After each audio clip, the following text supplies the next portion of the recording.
Hey everyone, this is Remoy Phillip from the Masculinity Podcast.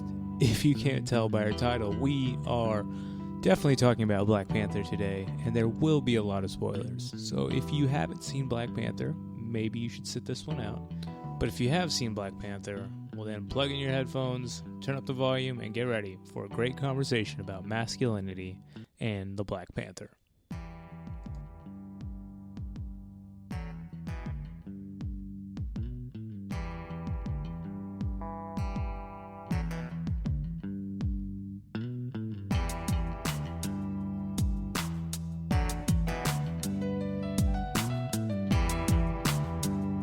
Hey guys, this is Samantha and Jesse. My name is Remoy Killmonger. I don't have as many muscles as Michael B. Jordan, but I wish I did. Phillip. And this is masculinity. And I mean, for everybody who's listening, it may sound that there's like a lag or Samantha's phoning in, and she is phoning in, and there is a lag because she's calling in from Wakanda. I am calling from Wakanda. It's glorious here. The technology is crazy. Yeah, what do y'all, like 10K Wi-Fi? Do you even have to like log in? Like you're just there? No, it like scans like my presence and basically it knows what I'm trying to do and it just calls you automatically. Wow. The whole lab can hear me right now. It's unbelievable. Shout out to Wakanda. I need to get to Africa. Well, yeah, that too. And it's funny because like I can't believe I didn't know about this. Like I just didn't. I mean, I like Marvel movies, but I didn't really know about Black Panther. Really, I didn't know that this was like a thing, and I'm so happy that it is. And like, I actually really want to read the comic now. Look, for anybody who knows me personally or who knows me virtually, I'm a hater, and I could give a shit about comic books, and I could give a shit about comic book movies. I mean, I did watch the X-Men, because when you're a kid, you absolutely had to love Wolverine. But outside of that, I don't really care. And, you know, these comic book movies that are kind of the same tired story of, sorry to say, just white dudes or white heteronormative people flexing hard and having their struggle within themselves and struggle with fucking Magneto. I don't care. I'm over it. So, yeah, I've checked out on these movies a long time ago, but Black Panther actually had me really excited because I kind of understood it was a cultural moment, and I trusted Ryan Coogler and Michael B. Jordan to have some strong subtext, if not just outright text, for the greater good. So it was exciting. Yeah, and I think it goes, first of all, shout out to Ryan Coogler, right? Because, I mean, he is a part of the Illuminati. I mean, quite possibly so. I mean, what he's been able to do, this is his third movie. He went from having I think he got a $900,000 or basically like $1 million budget for Fruitvale Station, and then I don't know how much of a budget he got for Creed, but then apparently had like a $200 to $250 million budget for this one, which is apparently the biggest budget ever allocated for, actually ever given to an African American director. So shout out to him. What I appreciated about the way that Ryan Coogler worked the aesthetic was that there was no gaze, right? It was like everybody was beautiful. Everybody was, in French we say mettre en valeur, which means like your best assets are at the forefront, essentially. And it was that way, but it wasn't objectifying. It was very humanizing in its beauty, and it was basically what movies should be, I thought. Yeah, I mean, the movie was outright beautiful.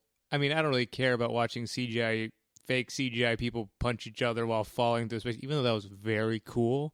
That wasn't my thing at all, but yeah, there was no typical male gaze. What really stood out to me, what my hot take is, which isn't a hot take at all, because I think everybody's on board, was that the female characters were the most like interesting and dynamic and fun story, and like halfway through the movie, I was like, all I care about is Shuri. Like, she's a movie star, and I want this character to be in every movie I watch. And just watching the women just stand out.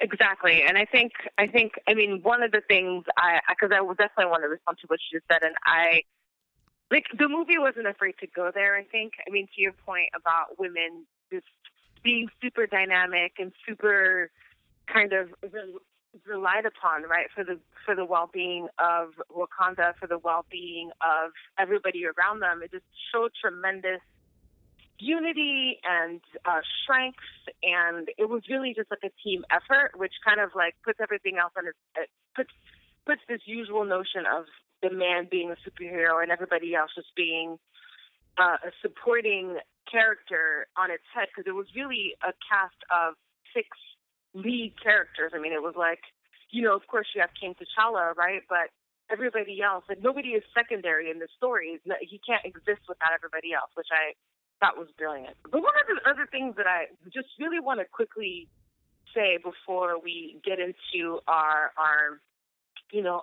conversation about masculinity is what I really appreciated about this movie was that for me it answered a question that I had been asking myself since I moved to the United States when I was 11 years old. And maybe I never really realized so clearly that I had been asking myself that question, but I just appreciated the fact that Ryan Coogler was completely unafraid to really delve in this conversation of, Africans of the continent and then Africans of the diaspora and what it looks like for us to confront our demons represented in King T'Challa and in Erik Killmonger, which, I'm really excited to get into this conversation of like the ways that their masculinities are represented. But, for me, it was a very emotional and touching time because it was just a very personal take and story. So no, you bring up a smart point, and that's that.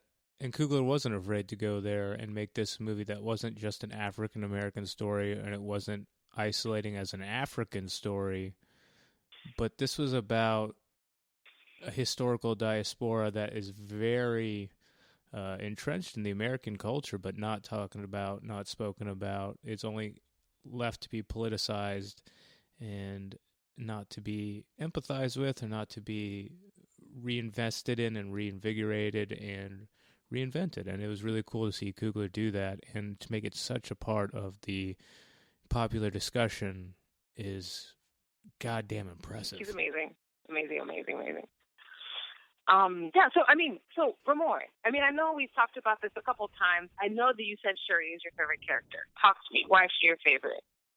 She's a fucking movie star. I mean, the way that she was riffing with T'Challa and like just being the little sister, but having so much fun on that screen. And not only, so Shuri, if you don't know spoilers, but Shuri is T'Challa, the Black Panther's younger sister, but she's also like the James Bond's Q. Like, she runs the whole technology outfit, and she's young, and she's a millennial, and she's the perfect adolescent because she's not scared, and everything is opportunity, and she can find solutions, and she's brash, and she's arrogant, and it's just so invigorating to see that not only in like person of color character, not only in a female character, but to mix that all together and just to see her shine so bright on that screen. Come on. Like, that was so fun. Yeah, she's quite amazing, and like she's essentially, Tony Stark is basically the Shuri of the rest of the world, right? Like, technologically, she is like unbelievable. Like, she essentially has the fate of Wakanda in her hands with the way that she's dealing with what's that stuff called? Vibranium or whatever it is. Vibranium. Vibranium. Thank you. She's controlling the fate of Wakanda, because she's the person who actually like has figured out how to get it tamed and all of that. And I really just appreciate the relationship that she has with her brother, because first of all, one of the things actually that I'm wondering about is like, are we going to see Shuri become Black Panther too? Because apparently that's part of like the comic book story. Like, she's been imparted with all of the characteristics and all of the she basically has everything that she needs to become Black Panther should T'Challa not be able to be. And I think that happens in the comic books, and I'm really wondering if that's something that we'll see in the future. But he can't be who she is without her. So I think we should just ask Ava DuVernay if that's going to happen. So, Ava DuVernay, since in the comic books, Shuri is the next Black Panther, well, are we going to see her as the next Black Panther? Exactly. Putting it out there, Did you Marvel. know that Ava DuVernay was was originally like going to be the director of this movie, and then decided to do Wrinkle in Time instead, and they got Ryan Coogler. I just found that out this morning. I didn't realize that. Yeah, I think I knew she was on board, and she still served as a sort of consultant. So again, Shuri, Ava DuVernay, Black Panther 2. I know. I'm on board. Yeah, I know that you mentioned before, like, how awesome the women characters are, and I feel like we really can't, like, in terms of, like, leadership, right, and how leadership is something that's usually associated with masculine, like masculine characteristic in terms of strength and valor and like putting whatever is at stake, whether it's like the fate of a country or, you know, the fate of, you know, a whole group of people, you know, it's always kind of attributed to like men leaders. And I really feel like Okoye, you know, being the greatest warrior that Wakanda's ever seen, completely flipped that on its head. Yeah, I mean, Okoye was probably, I jokingly say Shuri was my most favorite, but Okoye,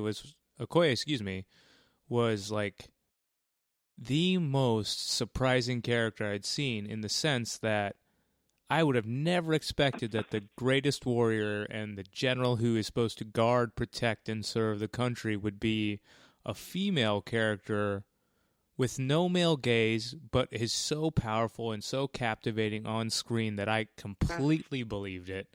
I was completely siding for her. In any sort of battle scene, like, I trusted that she would make the right decision and she would kick ass. And that was just so much fun to be surprised by that. And it just sounds so sorry to say that I would have to be surprised by seeing a female being the true warrior on screen, but I was. And I think a lot of the country will be and was as well. And what that does for the audience who may be outsiders is one thing, but then for watching that as an audience who is on the inside of that community to see that is a completely other thing, and that is exciting for both sides of the I agree. And, you know, what was, there's one particular scene, this is a spoiler alert, there's one particular scene for me that, I mean, there are a couple of scenes, but the scene where her husband, played by Daniel Kaluuya, asks her, "Would you kill me, my love?" And she says, for Wakanda, without question. And it's crazy because he just kneels. He just sees, right? And what that did for me was, it was just so unbelievable, because it was like, here is a woman leader who didn't fold for her husband, which, think about how often that happens, right? It's like you've got somebody who's like super powerful, super amazing, you know, just like somebody that everybody trusts to be, you know, somebody who can take the weight of an entire community of people on her shoulders. But then when it comes to love, she almost always folds, right? I mean, you know, if we talk about like Wonder Woman and Justice League, how, like, I mean, there's this scene, I don't know if you guys have seen it, but, you know, in Justice League, so there's this scene, basically, so, you know, Wonder Woman is like in love with, you know, Chris Pine's character, right? And in Justice League, there's a scene where Batman is telling her, like, oh, like, you were heartbroken and we didn't see you for years. So what have you exactly been doing as a superhero, essentially? You know? And, like, I thought back to that because I was like, you know, Okoye was like, I love you, but I have a commitment and I have almost like an oath, right? Right. It's like I have an oath to Wakanda, and I'm not willing to break that for anyone, not even you. And I thought that it was an interesting kind of an interesting play to see her be a traditionalist as a warrior who's like completely unwilling to like embrace like guns or any other kind of like non-Wakandian technology, but then also be somebody who is like just so advanced, right, in terms of like who she thinks of herself as a leader. I don't know. I don't know if that's like politically correct to say, for her to be so advanced as a leader that she wouldn't let anything or anyone personal get in her way. And I'm realizing as I'm saying that might be gendered, because would I say that about a man? But anyway, you get what I'm saying. Well, I think what's interesting there is that, like, whether we're going to see it or not, there is a repurposing of masculinity there for this strong female character. Like, if I think of just in the near recent past, like, I look at, like, the movie Fury or the movie Saving Private Ryan, or I think of the movie, like, as extreme as, like, 300, and it's all these men going to war and fighting for their country, because they are patriots and they believe in something greater, and they leave their women at home, and everybody knows they love their wives or their partners back at home, but they have to fight for their country or for what they believe in, and they will sacrifice everything for that patriotism and that belief. And that's how we've been conditioned to look at masculinity. It's severely patriotic and severely sacrificial. But then to see it so immediately repurposed by, in this character, like an African woman who is the strongest, most brave woman, and just say, love is neat, but my country comes first, and to completely turn that on itself is fantastic as it is fascinating. Let's talk about family. Right? Let's talk about family. Like, how did you kind of interpret, like, T'Challa's bond to his family? We've got the mom, we've got, Erik Killmonger, spoiler alert, is his cousin. So, like, how are we thinking about that? I don't know, like, I think my experience with it, which was very, it was very subliminal as much as it was in your face, in the sense that instead of, like, T'Challa, Black Panther, being, this universal hero who's going to make all the outright decisions for the greater good and just reign with a gavel in his hand and shoot from his hip and just make the best decisions, like, it was, without a doubt, a family coming together, whether it was his immediate family of him, his sister Shuri, or his mother, who's played by Angela Bassett, whether it's his team in the government with Okoye, the greatest, warrior. No, it's just all of it. Wakanda was a family unit, and they were sacrificing for each other, and they're making decisions on behalf of one another, and it was all a family. And to see what a community was built on these ideas and on sacrifice was fascinating. Agreed. And I think, one of the things that stands out to me is, like, the family not necessarily being, like, the nuclear family, right, but being the family of, like, Wakanda, and, specifically when they go and seek M'Baku's help in the mountains, right, how it's a moment of reckoning, because it's been hundreds of years since they've, since any Wakandan has gone up there, but then a moment of coming together, right, for the greater good, which speaks to the unity, and honestly, it's no wonder, right, that Erik Killmonger is so mad. Honestly, this is like somebody who is thought of as being the villain, right? And it's interesting because hearing Michael B. Jordan talk about it, he talks about how he's not how Erik Killmonger is not a villain but an antagonist, and I think. Real quick, a lot of times when he was talking, I couldn't focus because he had such cool hair and his fucking shoulders were so huge. I was like, Michael B. Jordan, what are you saying? I don't care. I just want to look at you. I'm just going to put that out there. I'm so sad that he cut his hair because, he looked so good. He looked like some, like, 21 Savage, like, Migos ripoff dude, which I'm not mad at, but it was still cool as shit. Migos? No, whatever. Here's the thing, right? For me, just a sidebar here. I had moments where I was trying to think of, T'Challa / Chadwick Boseman, and then Erik Killmonger / Michael B. Jordan. I was like, who is the boo? Who is my boo in this situation? Am I trying to boo up Erik or Michael B. Jordan or Chadwick Boseman? Something came up for me in terms of the way that their masculinity is expressed. Is so sensible. He's so sensible, so wise, and so just in touch, right? He's in touch with leadership. He's in touch with what it means to sacrifice, that kind of like traditional type of masculinity that we were just talking about, right? And then also there's like the sensibility of like, he knows when to ask for help. He knows when to let himself be contributed to.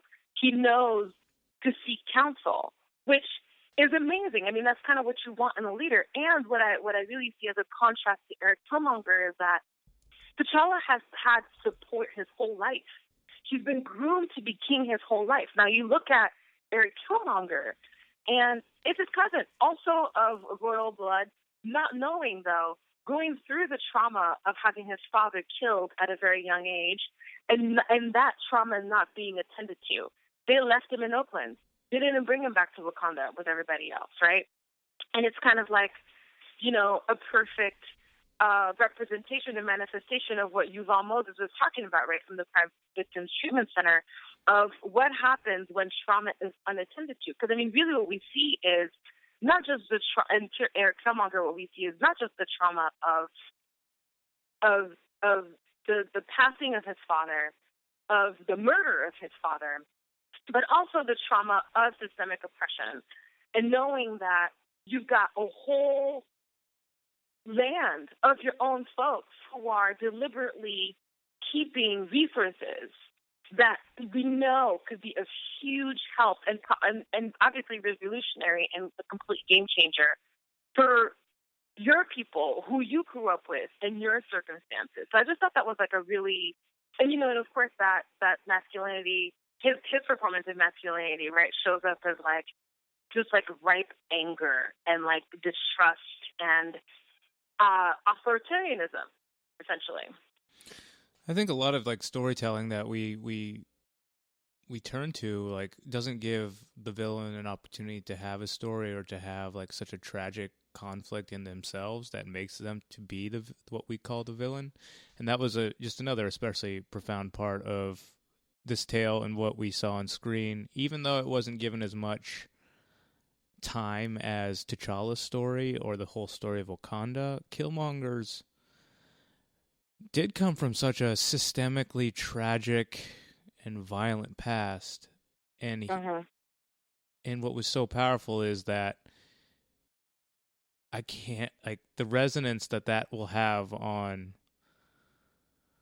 the communities here in America to draw on and to understand and to be seen as they are being seen, and like to have that like be as they see Killmonger, and they're always told that they're the bad ones, and as Killmonger is told he is the bad one, to finally understand that you can call me the bad one, but to see the trauma I come from and understand what the oppression is and understand the violence and the fatherlessness and the death and the murder, and then brutally have no sympathy for me, then let's talk. See, we know where he's coming from. There's no like confusion about that. And I think, you know, I feel like it's Marvel, right? Because it's like he has to have an angle where we can't just allow him to do what there is to be done. But really, I mean, I talk to a lot of folks, and I somewhat agree that, you know, on some level, that's kind of what is needed to overturn the tide, right? Like this oppression that's been going on for centuries, like, you know, is that what's needed just to, you know, like put like an overthrow, you know? And I think that what had to happen in this case was that he had to be like, there had to be like an authoritarianism again, and this performance of just violent control. I think that so that it wouldn't be acceptable for Erik Killmonger to be the hero, but I think that most of us know that, you know, to a very large degree, that he kind of is. So, I mean, what did you think about?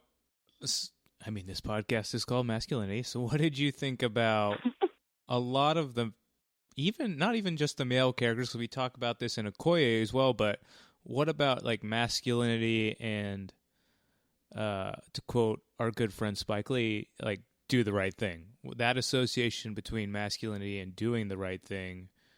But when it comes to doing the right thing, I think that, again, T'Challa has been groomed his whole life to be a king who is concerned for his people, who's basically who's going to sacrifice what needs to be sacrificed in order for things to happen. And I think that that's, you know, kind of like in the realm of doing the right thing. Now, the right thing by whom? Really by Wakanda, right? But then eventually, I guess in the end, we see how he's willing to open up Wakanda to the rest of the world. And so I guess we'll see, in the next installments, what doing the right thing actually looks like. Because again, I mean, I think that, the only way to really do the right thing for real, is going to have to include some of Erik Killmonger's goals and objectives in terms of that. So, what did you think about King T'Chaka, Black Panther, T'Challa's father, like his goal of doing the right thing and his going about doing the right thing? That for me was conflicting, because here we have, somebody who is, he's like a politician and like goes in front of the UN and talks about, what the future looks like for Africa and all of these things. And it's like, you left your nephew. Like, you left him after killing his father. So it's like, it's hard for me to, and like, I'm having the same kind of reaction that T'Challa had at the end when he found out what the hell went down. It's like, you went about doing the right thing, but you still protected your own interests above those of somebody who is completely, like, just powerless, does not have what it takes to defend himself as a young boy. And so, I think that, there's like this interesting generational thing with T'Chaka and T'Challa, right? Because it's like, we're dealing with the tradition of, keeping Wakanda to Wakandans and keeping Wakanda's these resources certainly to Wakandans. And I think that, to our point about masculinity, there was this notion that should be protected at all costs, and that there was not to be any kind of like understanding, like his leadership and doing the right thing is very much nested in like a traditionalist way of thinking, like, I'm going to do what I think is best and everybody else needs to fall in line. Whereas I feel like really with T'Challa, he is open to counsel, understanding that he's king, but also understanding that it's a team effort and it requires unity. So. No, I think you're really speaking to something there. I mean, we don't get much, screen time with young T'Chaka, but it seems like, and that an older masculinity, which I think we're slowly starting to chip at, is that, I am the hero as a man. I have to make the decisions. I have to be strong. I can't communicate, or I can't be vulnerable to other people's thoughts or ideas. Like, it's all about me and I am the hero. And what we see with T'Challa is, and, like you said, it's a generational thing, and hopefully this is a generational thing for the good, and that we see in the film, is, that he is open to his counsel, and not just his counsel, but like we said earlier, this is a family, so he's open to his family, and it's not just about him making the right decision, but it's about them all together as a community, as a family, as strong women, and as strong sisters, and as even frustrated M'Baku on the mountain with his men. Even when they're at your most frustrated, you can come together and learn from one another and work together as a family unit. And it's not about one man being a hero and one man being a hero against another man, but it's a coming together and serving one another, altruistically as heroes together. Agreed. And actually, can we just shout out to M'Baku and the Jabaris actually having women warriors? Like, one of the things that I was having a moment with, like, in the scene where everybody's fighting or whatever, was like how, like, Okoye's husband, I forget his name, I think it's Waki or I don't know. But anyway, how, it was mostly Wakabi. guys, right? Was it Wakabi? Yeah. Yeah, Wakabi, right.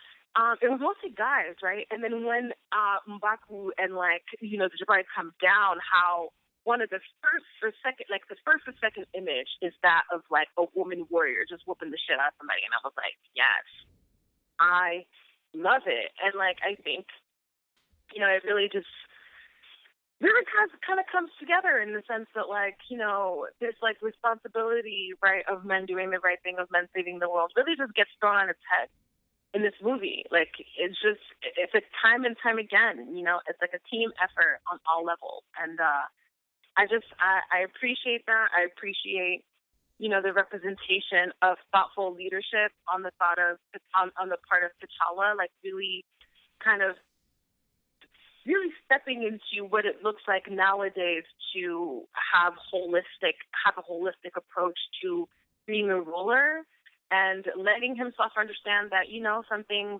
were done incorrectly, or like things were done that didn't make sense, and certainly left people behind, and like him actually like taking that on for us to see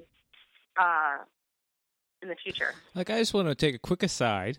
I want to talk to my friend Donald Glover out there, a.k.a.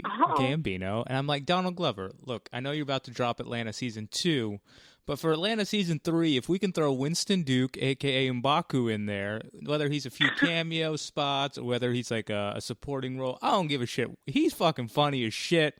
He's going to be great. He's already like becoming a movie star. Get him on fucking Atlanta, all right? Okay, so I have a thing with that, but I don't know. We could talk about that off air. I don't know. I'm not as into M'Baku. I'm into the character of M'Baku. I'm not as into Winston Duke as everybody else is. I gotta say, I feel like women are like fanning themselves over him, and maybe dudes too. I just haven't talked to them about it, but I just like I don't really see it. He's really tall though. I think he's like 6'5", which I'm obviously into. But anyway, that's not what you were saying. I took that a different direction. That's fine. Yeah, Atlanta, March 1st. And second aside, look, I don't know if there's like a fucking award category for like best supporting actor, but Sterling K. Brown needs to win that award. Like when the 3 seconds he's in the movie, the things he does with his face and the emotion he conveys, like the spectrum of emotion he conveys. Wait, and, like, Sterling K. Brown, he plays Njobu, the uncle in Oakland who gets killed by his brother. Oh, right. Sterling K. Brown. Yeah, of course. Yeah, just give this man more TV, give him more movies, give him more awards. Like, Sterling K. Brown is a G. And that's right. Like, I was just blown away by the 5 seconds he was on. Yeah, I mean, it was amazing. Everybody came out. Actually, yesterday I was walking on Court Street in Brooklyn, and there was like a big ass line. I think it was like, I don't know, like 4 or something, or 5:30, and there was like a huge line of just like hella black folks lining the sidewalk, and I was like, oh my god, Black Panther. It was amazing. And I want to address something, okay, because I really think that people are taking this as an opportunity to talk a lot of shit, and I just want to say, there's a lot of people. It has been interesting, actually, to see the haters, but what I want to say is there's a lot of folks who are coming out and saying things about, like, white people going to see Black Panther, okay? And I want to be very clear that everybody needs to go see Black Panther, because what's the point of having these amazing images and these amazing conversations, and there's so many questions and so much representation, all of that. It's like, why would only black folks want to see that? Everybody needs to see that. It's about recreating the narrative. Now, when you go, be respectful. Don't be an asshole. You know what I'm saying? But everybody needs to go see this movie. Everybody needs to go see this movie. Yeah, I couldn't argue that. I mean, I think in a point where we tend to silo ourselves off or silo each other off into groups and categories, and we just tend to argue with one another. If we're going to really try to find solutions and, reform our society, we can't just completely wall each other off. And I think you're really onto something about everybody being respectful of one another as humans, and especially when entertaining this movie, whether you're from the African American community, whether you're from, the traditional, what we call white community, or anybody in between. Like, you go to this movie and you enjoy the entertaining value that is this movie, and how fun it is, and how exciting it is, and how much of an adventure it is. But you also can digest some of that subtext and then take from that and look upon yourself and start having conversations with one another that are respectful and thoughtful, and maybe at times challenging for you and everyone else. And that's the power of, like, what these movies can be. And thank God we have a reason to go to the movies again and have such a conversation. Because real talk, I hadn't gone to the movie theater in, weeks, months, years. Hadn't cared to go into a movie theater. I'm just going to chill on Netflix like we already know. And actually, let me just correct myself. I do understand why this movie would be amazing for just Black folks to go see it. I do understand that. I mean, representation all day, every day. And the representation of, this can be a model for the representation of powerful, powerful, powerful gender unity. And I think that, you know, for that alone, like, this movie has been amazing. All right, folks. So, I mean, if you haven't seen Black Panther, I'm not sure what you're doing. I think you should get on Fandango, go on some website, get your ticket, do what you gotta do, because this is unbelievable. Again, if you have any kind of questions, any thoughts, you agree, disagree with what we say, we would love to hear what you have to say about Wakanda. You know, for me, it's Wakanda forever. I'm pretty sure for Wakanda forever. Forever, right? Hashtag. Yeah, so, but yeah, you can find us at Masculinity Pod on Twitter. That's masculinity with a K. Masculinity Podcast on Facebook. Please shoot us any kind of email that you want at masculinitypodcast@whoisco.com. Yeah, I mean, this is like one of the greatest moments. So we want to hear what you have to say about that. Yeah, guys, keep this conversation alive. I hope we're doing a good job of highlighting where we intersect with masculinity all throughout our culture and society. And if we aren't, or if you don't believe so, give us a shout. Yeah, let us know. You know, be sure to leave us some reviews on iTunes, Stitcher, SoundCloud, the whole nine. So thank you guys for listening. My name is Samantha Steffi. My name is Remoy George. Sometimes I dream I'm Michael B. Jordan in my dreams. Philip. Okay. And this has been Masculinity. Thanks for listening. Ciao. Peace.